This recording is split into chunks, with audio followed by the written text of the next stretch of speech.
बिहार वन रक्षी previous year question paper यानी कि Bihar forest guard previous year question paper को इस सेशन में हम डिस्कस करेंगे।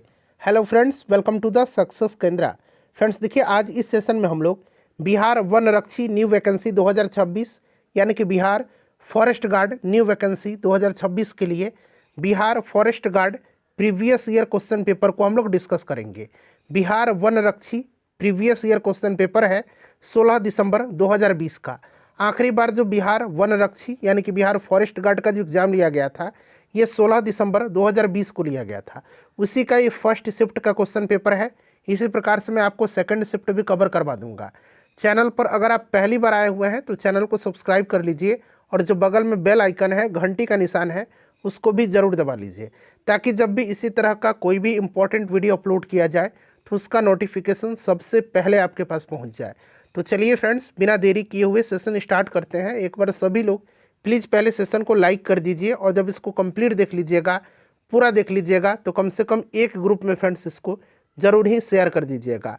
तो चलिए अब हम लोग स्टार्ट करते हैं आज का सेशन। तो फ्रेंड्स देखिए, जैसे मैंने आपको बताया है कि आज हम लोग बिहार फॉरेस्ट गार्ड 2026 के लिए यानी कि बिहार वन रक्षी 2026 के लिए Bihar forest guard previous year question paper को डिस्कस करेंगे। और देखिए, बिहार वन रक्षी का यानी कि बिहार फॉरेस्ट गार्ड का आखिरी बार जो एग्ज़ाम लिया गया था ये 16 दिसंबर 2020 को लिया गया था। तो ये बिहार फॉरेस्ट गार्ड का 16 दिसंबर 2020 का फर्स्ट शिफ्ट का क्वेश्चन पेपर है। इसी प्रकार से मैं आपको सेकंड शिफ्ट भी कवर करवा दूंगा। चलिए फ्रेंड्स स्टार्ट करते हैं। थोड़ा सा मैं जूम कर दे रहा हूं ताकि प्रश्न आपको और स्पष्ट रूप से दिखाई दे। चलिए, पहला प्रश्न देखिए, पूछा गया था कि निम्न में से किस राज्य केंद्र शासित प्रदेश में भारत की गुज्जर एवं बकरवाल जनजातियां निवास करती हैं। देखिए, अगर आप आंसर जानते हैं फ्रेंड्स तो आंसर कमेंट करते चलिए, इससे आपका रिवीजन भी होते चलेगा और साथ साथ जो भी मैं आपको एक्सप्लेन करके बता रहा हूं उससे भी आप ध्यानपूर्वक सुनते चलिए। इस तरह से एक प्रश्न के साथ साथ 2-3 प्रश्न आपके कवर भी होते चलेंगे। देखिए, हुबहू ये एनसीईआरटी से प्रश्न उठाया गया है कि किस राज्य या केंद्र शासित प्रदेश में भारत की गुज्जर एवं बकरवाल जनजातियां निवास करती हैं। तो right answer option number A हो जाएगा, जम्मू कश्मीर। चलिए, उसके बाद देखिएगा कि बिहार के निम्नलिखित जिलों में से कौन सा बिहार के नक्शे पर सर्वाधिक पूर्व में है। बिहार के निम्नलिखित जिलों में से कौन सा जिला बिहार के नक्शे पर सर्वाधिक पूर्व में है। अच्छा, बिहार में जिलों की संख्या कितनी है? तो बिहार में 38 जिले हैं और बिहार के नक्शे पर सर्वाधिक पूर्व में जो स्थित है यह आपका किशनगंज है। ठीक है ना, किशनगंज है। आप नक्शा देखिएगा, सर्वाधिक पूर्व में किशनगंज है। ठीक है, चलिए उसके बाद देखिएगा अगला प्रश्न है, ये आपका करंट से रिलेटेड प्रश्न पूछा गया था उस समय। 2020 में जारी किए गए हरित पथ मोबाइल ऐप का उद्देश्य क्या है। हरित पथ 2020 में जारी किया गया था और यह एक मोबाइल ऐप है। इसका उद्देश्य भारतीय राजमार्गों पर वृक्षारोपण का निरीक्षण करना है। तो राष्ट्रीय राजमार्गों पर वृक्षारोपण का निरीक्षण, तो यहाँ पर ऑप्शन नंबर बी हो जाएगा।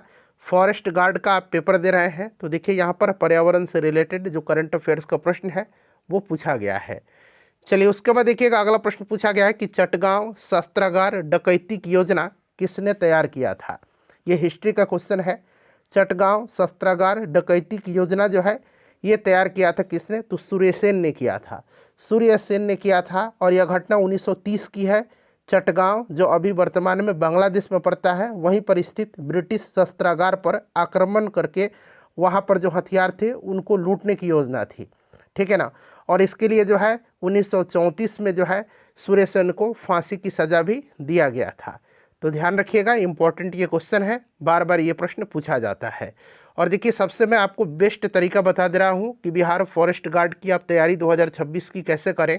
तो सबसे पहले देखिए, जो आपका सीएसबी एग्ज़ाम लेती है, सीएसबी जो है एग्ज़ाम कंडक्ट करवाती है, उसका पूरा प्रीवियस ईयर आप एक बार बना लीजिए। पूरा प्रीवियस ईयर का जीके जीएस एटलीस्ट आप बना लीजिए। और वैसे भी मैं आपको कवर भी करवा देता हूँ। ठीक है ना, चैनल को सब्सक्राइब कर लीजिएगा और बेल आइकन को ज़रूर दबा लीजिएगा। चलिए उसके बाद देखिए पूछा गया कि मीर कासिम ने अपनी राजधानी मुर्शिदाबाद से कहाँ स्थानांतरित किया था। तो मीर कासिम ने जो है राजधानी को कहाँ से? मुर्शिदाबाद से कहाँ स्थानांतरित किया था? तो मुर्शिदाबाद से जो है ना ये मुंगेर बिहार स्थानांतरित किया था। तो यहाँ पर आप देख सकते हैं मुंगेर करेक्ट आंसर हो जाएगा।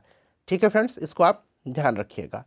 ठीक है, चलिए उसके बाद देखिएगा कि निम्न में से कौन जम्मू कश्मीर का उपराज्यपाल नियुक्त किए गए हैं। ये उस समय का क्वेश्चन है। आप मुझे कमेंट करके बताइए कि वर्तमान में जम्मू कश्मीर के उपराज्यपाल कौन है। ये उस समय का 2020 में पूछा गया है। तो उस समय 2020 में जो है कौन जो है नियुक्त किए गए थे, तो मनोज सिन्हा उस समय किए गए थे। अभी आप कमेंट करके बताइए कि जम्मू कश्मीर के उपराज्यपाल वर्तमान में कौन है। देखिए वर्तमान में भी मनोज सिन्हा ही जम्मू कश्मीर के उपराज्यपाल हैं, तो ये आप ध्यान रख लीजिएगा। ठीक है ना, वर्तमान में भी मनोज सिन्हा जी ही अभी भी जम्मू कश्मीर के उपराज्यपाल हैं। उसके बाद देखिए पूछा गया है कि 2011 की जो जनगणना है उसके अंतिम जनसंख्या योग के अनुसार निम्न में से भारत के किस राज्य केंद्र शासित क्षेत्र में लिंगानुपात सबसे कम था। यहाँ पर लिंगानुपात सबसे कम पूछा गया है। ठीक है ना, पूरा ऑप्शन आप देख लीजिएगा, पूरा ऑप्शन आपको दिख भी रहा है। बताइए करेक्ट आंसर क्या हो जाएगा। तो देखिए अगर हम बात करते हैं यहाँ पर, तो आपको याद होगा कि केंद्र शासित प्रदेश भी यहाँ पर इंक्लूड किया गया है ना, केंद्र शासित प्रदेश भी इंक्लूड किया गया है। तो 2011 की जनगणना के अनुसार भारत में कम लिंगानुपात वाला राज्य हरियाणा है।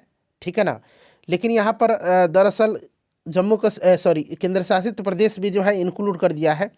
तो दोनों में अगर देखा जाए तो दोनों में सबसे कम दमन और दीव का है। ठीक है ना, हरियाणा से भी कम है दमन और दीव का। ठीक है, लगभग 618 है इसका। और वहीं हरियाणा की बात करते हैं तो 879 है। ठीक है ना, तो यहाँ पर आपका दमन और दीव हो जाएगा। ठीक है, चलिए उसके बाद देखिएगा कि निम्न में से कौन सी वैश्विक समस्या है, यानी कि जो ग्लोबल समस्या है, वैश्विक समस्या है, वो कौन सा है। तो वैश्विक समस्या यहाँ पर आतंकवाद है, टेररिज्म है। ठीक है ना, ये एक वैश्विक समस्या है। चलिए उसके बाद देखिएगा कि भारत में नागरिकों के मौलिक अधिकारों का संरक्षण कौन करता है। मौलिक अधिकार यानी कि फंडामेंटल राइट की बात हो रही है। संविधान के भाग 3 में है, आपको याद होगा भाग 3 में है संविधान के, अनुच्छेद 12 से लेकर के 35 तक में। और यूएसए से जो है ये भारत के संविधान में जो है प्रेरित किया गया है, ग्रहित किया गया है इसको। ठीक है, लिया गया है। तो और इसका जो है मौलिक अधिकार का संरक्षण सर्वोच्च न्यायालय करता है। तो यहाँ पर ऑप्शन नंबर डी हो जाएगा। आपको याद होगा कि संविधान का जो अनुच्छेद 32 है, जिसको कि संवैधानिक उपचारों का अधिकार भी कहा जाता है, इसी अनुच्छेद 32 के तहत जो है ना आपको याद होगा कि सर्वोच्च न्यायालय 5 तरह का रिट जारी करता है। ठीक है ना, बंदी प्रत्यक्षीकरण, परमादेश, प्रतिषेध लेख, उत्प्रेषण, अधिकार परीक्षा लेख, ये 5 रिट है। ठीक है ना, चलिए उसके बाद नेक्स्ट क्वेश्चन है कि भारत के राष्ट्रपति पर महाभियोग चलाने की प्रक्रिया किस अनुच्छेद के तहत की जा सकती है, बताइए। तो बहुत ही आसान क्वेश्चन है, अनुच्छेद 61 हो जाएगा।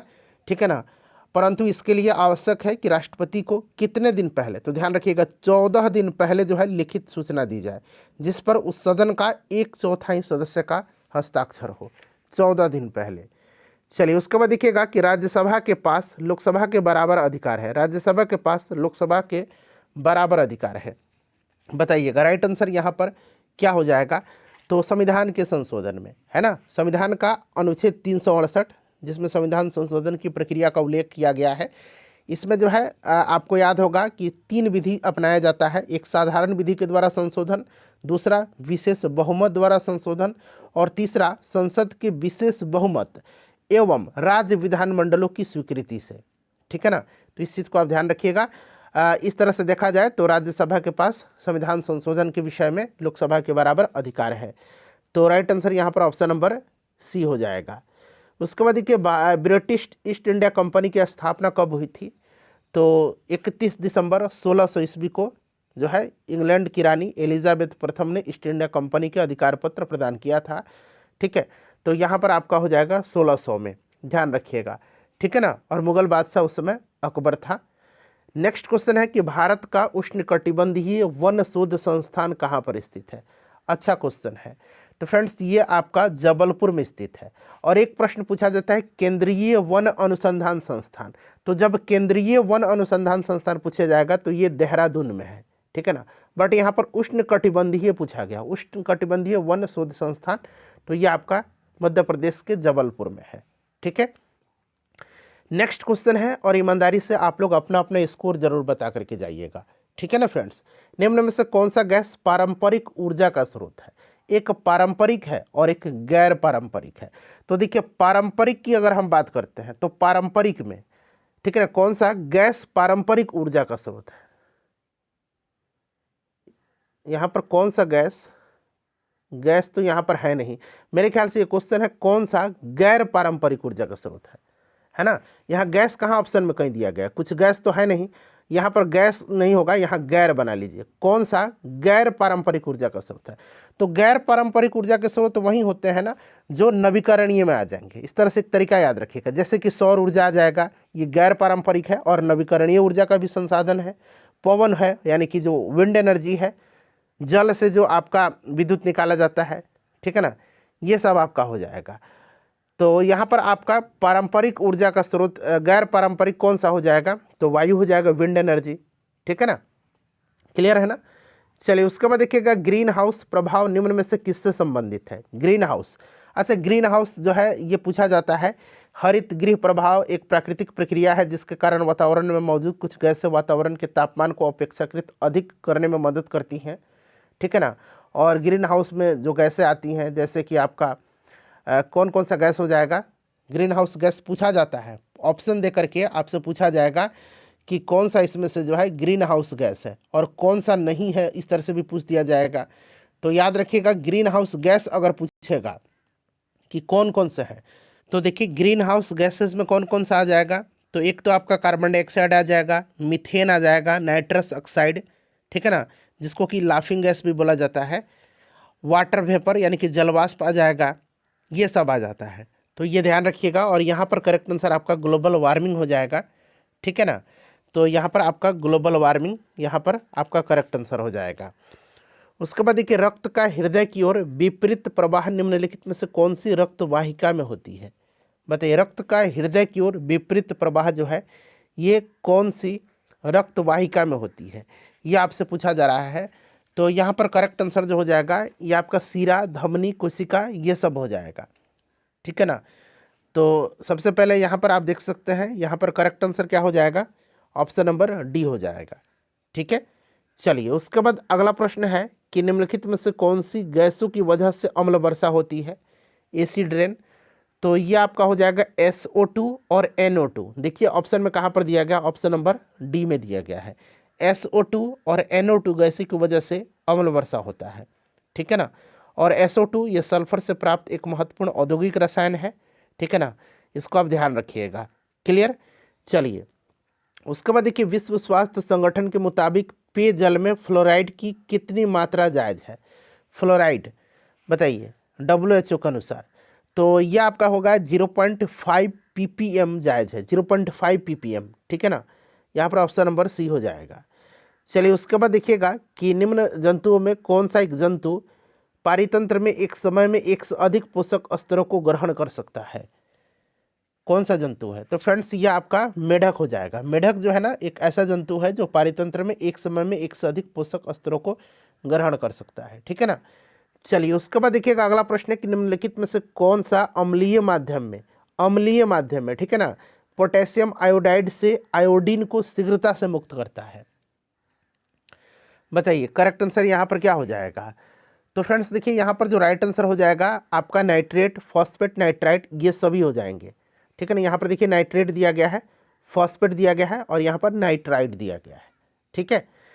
तो ये सभी हो जाएंगे। उसके बाद देखिए निम्न में से कौन सी वायुमंडलीय परत रेडियो तरंग में मदद करती है। रेडियो तरंग में कौन कौन सा परत है, तो आपका याद होगा क्षोभ मंडल, समताप मंडल, ठीक है ना। उसके बाद आयन मंडल, बहिर्मंडल, ये सब है ना। तो आयन मंडल जो है ये रेडियो तरंग में मदद करता है, ठीक है ना, आयन मंडल यहाँ पर राइट आंसर हो जाएगा। उसके बाद देखिए कार्बोनिक अम्ल इसमें से पूछा गया है, कौन सा है कार्बोनिक अम्ल। तो यहाँ पर देखिएगा CH3COOS दिया गया है, ये वाला ऑप्शन में यही जो है आपका यहाँ पर कार्बोनिक अम्ल हो जाएगा, ठीक है फ्रेंड्स। चलिए उसके बाद देखिएगा कि व्यावसायिक तौर पर अमोनिया कैसे बनाई जाती है, किस विधि के द्वारा। बताइए तो ये बनाया जाता है किस विधि के द्वारा। तो करेक्ट आंसर क्या हो जाएगा, बताइए फटाफट कमेंट करिए आंसर कि राइट आंसर यहाँ पर क्या हो जाएगा। तो फ्रेंड्स ये हैबर विधि के द्वारा, आपने पढ़ा भी होगा, हैबर विधि के द्वारा जो है व्यावसायिक रूप से अमोनिया का उत्पादन किया जाता है, ठीक है ना। और आप देखेंगे N2 यानी कि ये आपका नाइट्रोजन है, उसके बाद ये 3H2, ये इक्वेशन याद रखिएगा, ठीक है। और ये ऊष्माक्षेपी उत्क्रमणीय अभिक्रिया है, तो यहाँ पर आपका बनता है अमोनिया। क्या बनता है? अमोनिया। चलिए उसके बाद देखिएगा कि सूर्य सहित, थोड़ा सा छोटा कर दूं ताकि आपको सारा ऑप्शन दिखाई दे, सूर्य सहित सभी तारों में ऊर्जा का स्रोत क्या है? तो नाभिकीय संलयन है ना, नाभिकीय संलयन विधि के द्वारा, है ना। तो करेक्ट आंसर यहाँ पर क्या हो जाएगा फटाफट, अब तो बता दीजिए।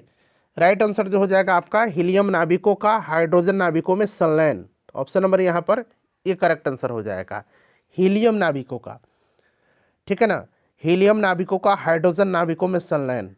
चलिए उसके बाद देखिएगा कि निम्न में से किस वैज्ञानिक को 2 बार नोबेल पुरस्कार दिया गया है? तो ये मैडम मैरी क्यूरी को जो है 2 बार दिया गया है, ठीक है ना, याद रखिएगा।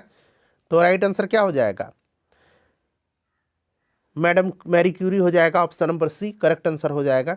क्लियर, ध्यान रख लीजिए, इंपॉर्टेंट क्वेश्चन है। चलिए, प्रधानमंत्री सहज बिजली हर घर योजना का नाम क्या है? सिंपल सा क्वेश्चन है, इसका नाम है सौभाग्य योजना, ठीक है ना। और इसके अंतर्गत देश के गरीब परिवारों को बिजली की सुविधा प्रदान करने के लिए जो है ये शुरू किया गया था। और आपको याद होगा कि अब तो बिहार में 125 यूनिट बिजली भी फ्री है ना। और ये उज्ज्वला योजना किससे संबंधित है? जो गैस कनेक्शन दिया गया था, उज्ज्वला योजना, है ना। चलिए रीजनिंग का क्वेश्चन आ गया। अब इसमें किया क्या गया है कि ये आकृति दे दिया गया है, ठीक है, और यहाँ पर कौन सी आकृति आएगा इस ऑप्शन में से आपको बताना है ना। चलिए पहले आप आकृति देखिए ध्यान से। अब क्या कर रहा है कि यहाँ पर आप देख रहे हैं 2 डॉट है, इसको एंटी क्लॉकवाइज घुमाया गया। अब ये 2 डॉट यहाँ पर आया, ये देखिए सिंगल डॉट यहाँ पर चला गया, फिर इसको घुमाया गया, 2 डॉट यहाँ पर आया, सिंगल डॉट यहाँ पर आएगा, फिर जब इसको हम घुमाएंगे 2 डॉट यहाँ पर आ जाएगा, सिंगल डॉट यहाँ पर आ जाएगा, फिर यहाँ पर आपका डबल वाला आ जाएगा, फिर यहाँ पर आपका सिंगल आ जाएगा, है ना। तो ये वाला आकृति आपका करेक्ट हो रहा है ना। यहाँ पर देख लीजिए, इसको एंटी क्लॉकवाइज घुमाया जा रहा है। चलिए उसके बाद देख लीजिएगा कि बिहार के खाली स्थान दिया गया है कि जिले में नागी बांध स्थित है। तो नागी और नकटी, आपको याद है ना कि नागी और नकटी जो अभ्यारण्य है, पक्षी अभ्यारण्य, उनको रामसर स्थल का भी अब दर्जा दिया जा चुका है। ये जमुई में है।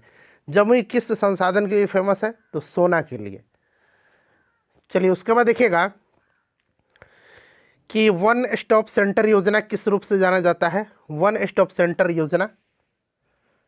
तो करेक्ट आंसर क्या हो जाएगा? ये आपका वन स्टॉप सेंटर योजना, आज को सखी केंद्र भी कहा जाता है। सखी केंद्र केंद्रीय महिला और बाल विकास मंत्रालय द्वारा शुरू किया गया है, सखी केंद्र के रूप में, ठीक है। उसके बाद देखिए कौन सा कानून कार्य क्षेत्र में महिलाओं के आर्थिक हितों की रक्षा करता है? बताइए। तो ये समान पारिश्रमिक अधिनियम 1976 जो है ये कार्य क्षेत्र में महिलाओं के आर्थिक हितों की रक्षा करता है, ठीक है। तो यहाँ पर आपका 1976 समान पारिश्रमिक अधिनियम हो जाएगा। चलिए उसके बाद देखिएगा कि निम्नलिखित में से किस नदी के तट पर हाइडेस्पीस का युद्ध लड़ा गया था? यही युद्ध है जिसमें जो है ये युद्ध जो है पोरस और सिकंदर के मध्य हुआ था। आपको भी याद होगा ये पंजाब के शासक थे पोरस और सिकंदर, इन्हीं के मध्य हुआ था। ये झेलम नदी के तट पर, और झेलम को वितस्ता भी कहा जाता था उस समय, तो वितस्ता भी याद रखिएगा, ठीक है ना। हो सकता है झेलम ना दे करके ऑप्शन में वितस्ता दे दे, ठीक है। चलिए उसके बाद देखिएगा नेक्स्ट क्वेश्चन है कि निम्नलिखित में से किसने फ्रेंच ओपन 2020 का महिला एकल का खिताब जीता है? अब देखिए उस समय का ये करंट का क्वेश्चन है, ठीक है ना। अभी जो है आपको 2026 वाले करंट अफेयर जब वैकेंसी आ जाएगी तो आप याद रखिएगा। और अभी देखिए ऑस्ट्रेलियन ओपन 2026 हुआ है, तो उसमें जो है कार्लोस अल्कराज ने पुरुष एकल का खिताब जीता है। चलिए उसके बाद देखिएगा कि निम्नलिखित में से कौन सी हस्ती को यूनिसेफ के बाल अधिकार अभियान के सेलिब्रिटी अधिवक्ता के रूप में 2020 में नियुक्त किया गया? आप देख सकते हैं करंट का वेटेज भी अच्छा खासा है, ठीक है ना। आयुष्मान खुराना को किया गया था। आत्मीय सभा की स्थापना किसने किया था? आत्मीय सभा की स्थापना 1815 में राजा राम मोहन राय ने किया था, जिन्होंने ब्रह्म समाज की स्थापना भी किया हुआ है। राजा राम मोहन राय को भारत में पत्रकारिता का अग्रदूत भी माना जाता है, ठीक है ना। और इन्हीं के सहयोग से जो है 1829 में लॉर्ड विलियम बेंटिक ने सती प्रथा को प्रतिबंधित किया था। तो ये सब आप याद रख सकते हैं, ठीक है। चलिए उसके बाद नेक्स्ट क्वेश्चन है हमारा कि निम्न में से भारत का कौन सा राज्य एनीमिया मुक्त सूचकांक 2020 में शीर्ष पर था। तो उस समय जो था हरियाणा था, ठीक है ना। तो यहाँ पर आप देख सकते हैं हरियाणा ऑप्शन में दिया भी गया है। देखिए किसी पदार्थ का क्वथनांक दाब में वृद्धि के साथ क्या होता है। अगर दाब बढ़ेगा तो क्वथनांक क्या हो जाएगा बताइए। तो देखिएगा किसी पदार्थ का जो है क्वथनांक दाब पर निर्भर करता है, बिल्कुल करता है। जब दाब में वृद्धि होगी तो क्वथनांक भी बढ़ जाएगा, जब दाब में कमी होगी तो क्वथनांक भी घट जाएगा। तो यहाँ पर क्या होगा, दाब में वृद्धि तो क्वथनांक भी बढ़ता है, दाब घटेगा तो क्वथनांक भी घट जाता है, ठीक है। चलिए उसके बाद देखिएगा कि द्विबीजपत्री पादप का पर्ण होता है। द्विबीजपत्री, दो बीज होते, मतलब उस बीज में दो पत्र की तरह होंगे। आप दाल वगैरह देखिएगा ना, द्विबीजपत्री हैं ये, है ना। क्या हो जाएगा, चना मटर ये सब आ जाएगा। सेम अभी आपके यहाँ हो भी रहा होगा, तो ये द्विबीजपत्री है, ठीक है। तो यहाँ पर क्या हो जाएगा, राइट आंसर फटाफट बता दीजिए। करेक्ट आंसर यहाँ पर ऑप्शन नंबर डी हो जाएगा, पिचकारी, ठीक है ना। इसको आप ध्यान रख लीजिएगा। चलिए उसके बाद देखिएगा कि मूली एक रूपांतरित क्या है। मूली जड़ है, आलू तना है, ठीक है। तो यहाँ पर जड़ हो जाएगा। नेक्स्ट क्वेश्चन है कि किस क्षेत्र में योगदान के लिए ग्रेगर जॉन मेंडल को जाना जाता है। अरे भाई अनुवांशिकी का जनक इनको माना जाता है, ग्रेगर जॉन मेंडल को। मटर के पौधे पर इन्होंने प्रयोग किया था, है ना। तो इनको अनुवांशिकता का पिता कहा जाता है, अनुवांशिकी का जनक इनको कहा जाता है, ठीक है। चलिए नेक्स्ट क्वेश्चन है ओजोन दिवस कब मनाया जाता है। तो प्रत्येक वर्ष 16 सितंबर के दिन ओजोन दिवस मनाया जाता है। चलिए उसके बाद देखिएगा कि पानी का घनत्व किस तापमान पर सर्वाधिक होता है। घनत्व 4 डिग्री पर सर्वाधिक होता है और आयतन न्यूनतम भी 4 डिग्री पर होता है। तो इसको आप ध्यान रखिएगा, 4 डिग्री सेंटीग्रेड पर, ठीक है। चलिए प्रथम 11 प्राकृत संख्याओं का माध्य पूछा गया है। मैथ का मैं आपको आंसर बता देता हूँ, आप लोग खुद से सॉल्व कर लीजिएगा। 11 प्राकृत संख्याओं का, ठीक है ना। तो n into n plus 1 by 2n, 11 पूछ रहा है तो 11 इंटू 11 प्लस 1, 11 दूना 22 यहाँ कर देंगे, ठीक है ना। तो 11 दूना 22 और 11 एक 12/2, यानी कि ये 6 आंसर हो जाएगा। चलिए सही विकल्प चुनना है, ये रीजनिंग का क्वेश्चन है। आंसर मैं बता देता हूँ, BC3D हो जाएगा, BC3D ये वाला ऑप्शन पे आ जाएगा यहाँ पर, ठीक है। उसके बाद देखिएगा कि यदि उत्तर पश्चिम दक्षिण बन जाए, दक्षिण पश्चिम पूर्व बन जाए, इस प्रकार से अन्य तो दक्षिण क्या होगा, बना लीजिएगा, ये उत्तर पूर्व बन जाएगा ये।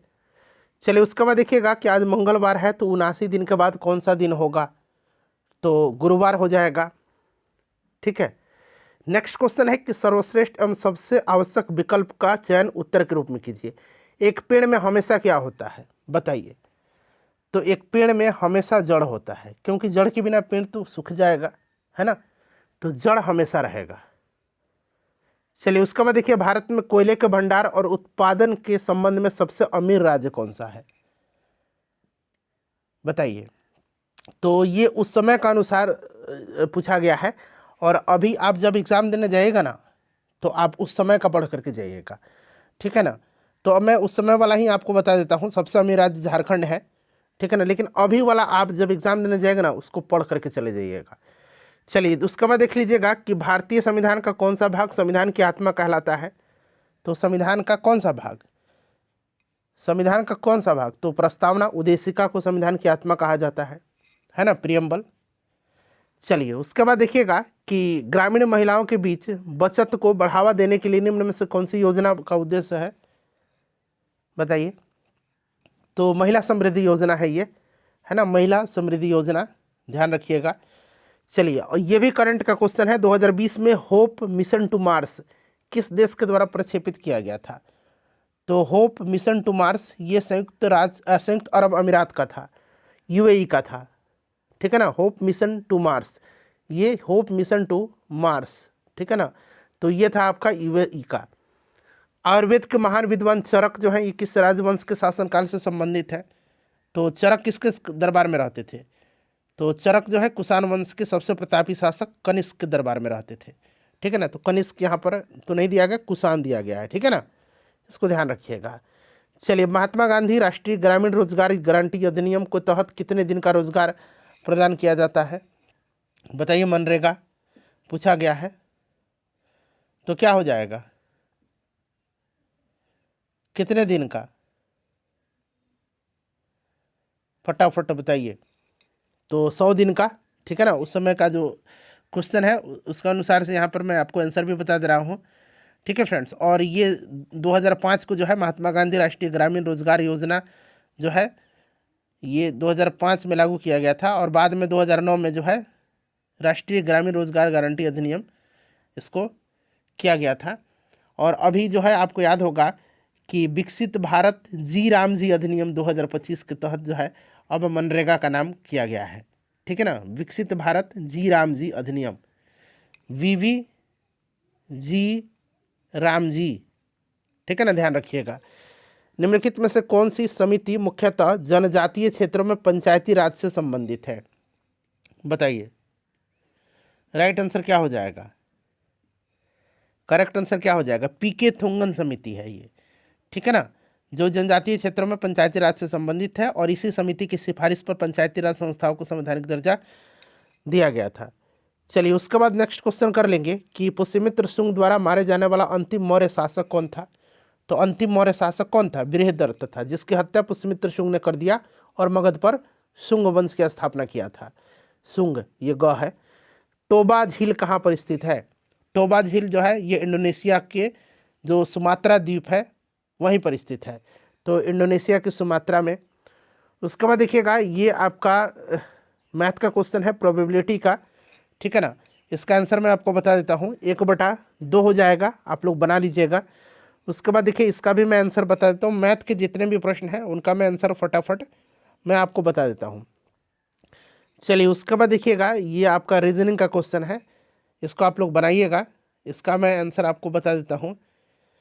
सही आंसर इसका क्या हो जाएगा? 58 का। तो 58 का जो करेक्ट आंसर हो जाएगा वो आपका यहाँ पर देख लीजिए, ऑप्शन बी हो जाएगा, ठीक है। चलिए, 59 देखिएगा कि एक दिन में घड़ी की सुइयाँ आपस में कितनी बार मिलती हैं? तो 22 बार, इसको आप रट जाइए। उसके बाद देखिए, किस अनुच्छेद के तहत जो है संविधान चुनाव आयोग को संसद और राज्य विधानसभाओं के लिए चुनाव कराने के लिए बाध्य करता है? तो ये आपका अनुच्छेद 324 है, जिसमें प्रत्येक राज्य के विधानमंडल के निर्वाचनों के संचालन और नियंत्रण निर्वाचन आयोग में निहित होता है, ठीक है ना। तो यहाँ पर ऑप्शन ए ही हो जाएगा। आपको याद होगा कि 324 से 329 तक जो अनुच्छेद है उसमें चुनाव आयोग का प्रावधान किया गया है। 312 भी इम्पोर्टेंट है, अखिल भारतीय सेवाओं के सृजन से संबंधित है, ठीक है। 330 जो है ये लोकसभा में आपको SC ST के लिए सीटों का आरक्षण है, ये सब याद रख सकते हैं। देखिएगा, ये भी आपका मैथ का क्वेश्चन है, इसका आंसर मैं आपको बता दे रहा हूँ। करेक्ट आंसर 60 मीटर हो जाएगा, है ना, सिंपल सा क्वेश्चन है। उसके बाद देखिएगा, ये भी आपका प्रोबेबिलिटी का प्रश्न है, इसका करेक्ट आंसर कितना हो जाएगा? तो फ्रेंड्स 3/13 दिया गया है ऑप्शन नंबर बी में। नेक्स्ट क्वेश्चन देखिएगा, 63 का करेक्ट आंसर 20% हो जाएगा, 20% यहाँ पर दिया गया है। सिंपल क्वेश्चन है। उसके बाद देखिएगा, 64 का जो राइट आंसर हो जाएगा ये 8 हो जाएगा, ठीक है। उसके बाद देखिए 65 का जो करेक्ट आंसर हो जाएगा फ्रेंड्स वो आपका 20 डेज हो जाएगा, 20 दिन हो जाएगा। चलिए, 66 का राइट आंसर क्या हो जाएगा? 4 हो जाएगा, ठीक है ना, 4 हो जाएगा। चलिए, उसके बाद देखिएगा, ये आपका दिया गया है, आप देख सकते हैं ये, और इस पर आधारित प्रश्न दिया गया है 67 से लेकर के 71 तक, यानी कि 67, 68, 69, 70, 71, 5 प्रश्न दिया गया है, ठीक है ना। इसको देखना है इस डायग्राम को, और ये 5 प्रश्न जो है आपको सॉल्व कर लेने हैं, 71 तक में है। चलिए, आइए 72 में इस श्रृंखला को पूरा करना है। देखिए, यहाँ पर 65 आ जाएगा आंसर इसका। उसके बाद देखिएगा, ये रीजनिंग का क्वेश्चन है, ठीक है, इसका मैं आंसर बता दे रहा हूँ डायरेक्टली आपको। इसका जो करेक्ट आंसर हो जाएगा वो 14 हो जाएगा, 14, ठीक है। चलिए, उसके बाद देखिए, भारत रत्न पुरस्कार का शुभारंभ किस वर्ष किया गया था? तो भारत रत्न की शुरुआत हुई थी कब? 1954 में, और आखिरी बार जो दिया गया था आपको याद होगा, कर्पूरी ठाकुर जी को दिया गया है, लाल कृष्ण आडवाणी जी को, PV नरसिम्हा राव को, चौधरी चरण सिंह को, MS स्वामीनाथन को। तो इन लोगों को आखिरी बार दिया गया है, ध्यान रखिएगा। कौन सा इसमें से रोग है जो विषाणु जनित है यानी कि वायरस से होने वाला रोग है। तो इसमें से एड्स जो होता है ये वायरस से होता है, ये आपको भी बखूबी पता है। चलिए, आलू का कंद एक रूपांतरित क्या है? तो अभी मैंने बताया था कि आलू जो है एक रूपांतरित तना का उदाहरण हो जाएगा, है ना। तो रूपांतरित ये तना है। देखिए, किस बल के कारण गतिमान वस्तुएं वायु और जल प्रवाह उत्तरी गोलार्ध में दाईं ओर और दक्षिणी गोलार्ध में बाईं ओर विक्षेपित होती है? बड़ा ही ये पॉपुलर क्वेश्चन है। इसका जो उदाहरण होगा ये कोरियोसिस बल के प्रभाव के कारण होता है, ठीक है ना। तो यहाँ पर आपका कोरियोसिस बल यहाँ पर करेक्ट आंसर हो जाएगा, ठीक है, इसको आप ध्यान रखिएगा। चलिए, उसके बाद नेक्स्ट क्वेश्चन है कि समान नेत्र की रेटिना पर बनने वाला प्रतिबिंब होता है। रेटिना पर प्रतिबिंब जो होगा वो पूछा गया है। तो वास्तविक और उल्टा प्रतिबिंब बनता है। और आपको पता है कि स्पष्ट देखने की न्यूनतम दूरी 25 सेंटीमीटर है, ठीक है ना। और अधिकतम पूछेगा तो अनंत, ये भी ध्यान रख लीजिएगा, ठीक है ना। चलिए, पसीने में सामान्यतः उपस्थित खनिज लवण क्या क्या है पसीना में? तो पसीना में जो है, पसीना यानी कि ये स्वेद स्तनधारी की त्वचा से स्रावित जो ग्रंथि से निकलती है तरल पदार्थ, इसमें मुख्य रूप से अगर बात करते हैं तो यूरिया होता है, अन्य रसायन क्लोराइड वगैरह होता है, ठीक है ना।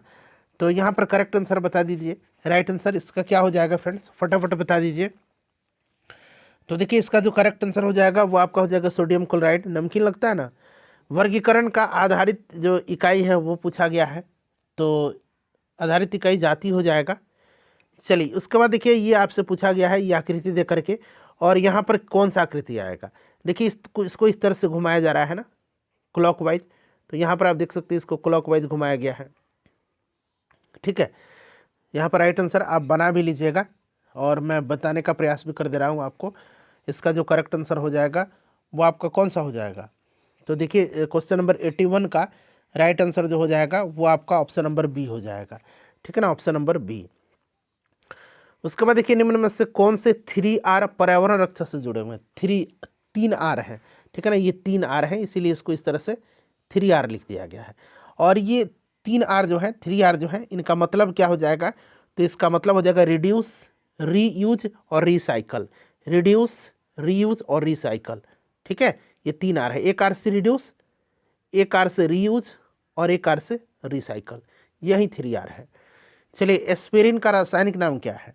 एस्पिरिन का, तो एस्पिरिन का जो है एसिटिल सैलिसिलिक एसिड इसका नाम है, एसिटिल सैलिसिलिक अम्ल या एसिड, ठीक है।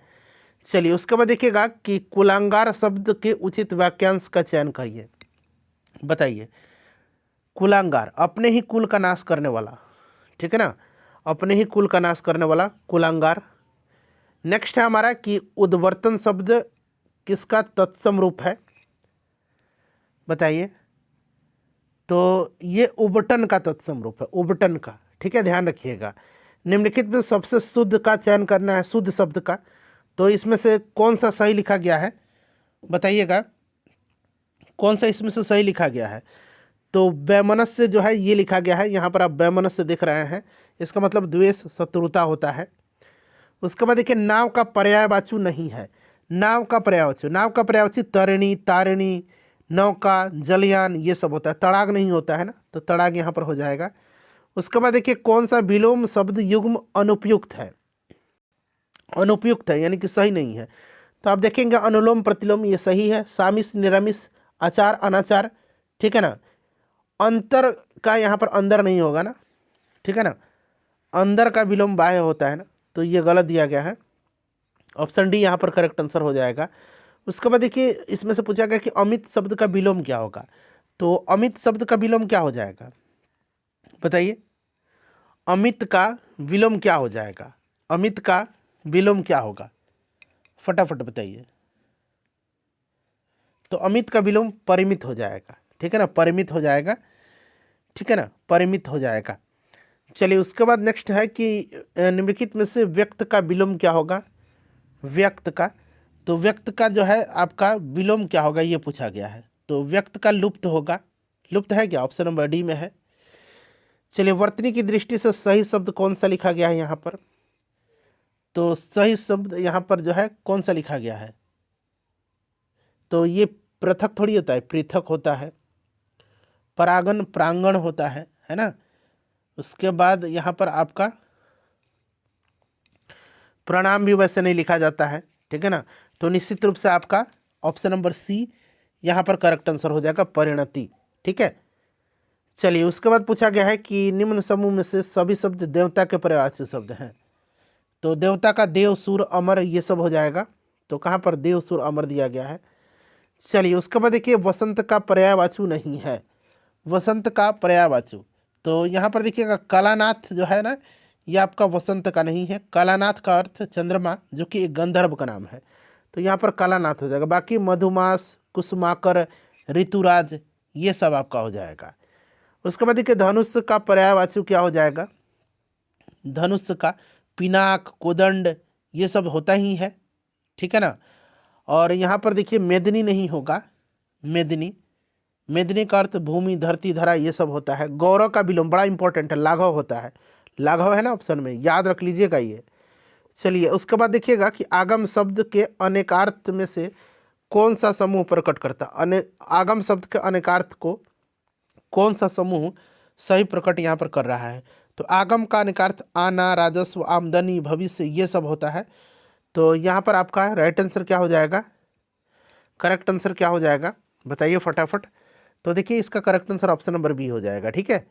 चलिए उसके बाद देखिएगा ये वाला पूछा गया है कि कौन सा वर्तनी की दृष्टि से यहाँ पर आपसे सही शब्द है। तो सही शब्द इसमें से कौन सा हो जाएगा बताइए, सही शब्द इसमें से कौन सा हो जाएगा। तो यहाँ पर आपका ऑप्शन नंबर सी हो जाएगा, ठीक है। ऑप्शन नंबर यहाँ पर सी करेक्ट आंसर हो जाएगा। व्यस्क ऐसे नहीं लिखा जाता है, व्यस्क ऐसे लिखा जाता है। एक मिनट रुक जाइए, कैसे लिखा जाता है व्यस्क, तो यस्क ऐसे लिखा जाता है, ठीक है। उसके बाद यहाँ पर देखिए शमशान लिखा गया है, तो शमशान थोड़ी श्मशान लिखा जाता है, इस तरह आधा स रहता है। तत्कालीन मद्रास प्रांत के भाषाई पुनर्गठन के बाद एक अलग आंध्र प्रदेश राज्य का गठन किया गया था, कब, ये पूछा गया है। देखिए तत्कालीन मद्रास प्रांत के भाषाई पुनर्गठन के बाद एक अलग आंध्र राज्य का गठन कब किया गया था। तो देखिए तत्कालीन प्रधानमंत्री पंडित जवाहरलाल नेहरू ने 1952 में ही तेलुगु भाषियों के लिए एक अलग पृथक आंध्र प्रदेश के गठन का घोषणा कर दिया था। बट मद्रास प्रांत के तेलुगु भाषा क्षेत्र को अलग करके आंध्र राज्य अधिनियम 1953 के तहत 1 अक्टूबर 1953 को आंध्र प्रदेश राज्य का गठन किया गया था। घोषणा 1952 में ही हो गया था, बट 1953 में जो है इसका गठन किया गया था। राज्य पुनर्गठन अधिनियम 1956 पारित होने के साथ हैदराबाद तथा आंध्र प्रदेश को मिला दिया गया। ये सब हम आगे भी चर्चा कर लेंगे जब हम क्लासेस करेंगे। निम्नलिखित में से कौन प्रसिद्ध तबला वादक थे। तो प्रसिद्ध तबला वादक जो थे ये अल्लाह रखा खां है इसमें से, ठीक है ना, अल्लाह रखा खां। याद रखिएगा भीम सिंह जोशी ये ख्याल गायक है। हरिप्रसाद चौरसिया बांसुरी वादक है, याद रखिएगा काफ़ी इंपॉर्टेंट है। टी.एन. कृष्णा वायलिन वादक है। पुस्तक हुमायूं नामा किसने लिखी है। तो ये गुलबदन बेगम ने लिखा है, बाबर की बेटी है और हुमायूं की ये सौतेली बहन है गुलबदन बेगम, ठीक है ना। अपने स्कोर बता दीजिए फ्रेंड्स, सेशन को लाइक कर दीजिए और एक ग्रुप में प्लीज़ इसको शेयर कर दीजिए।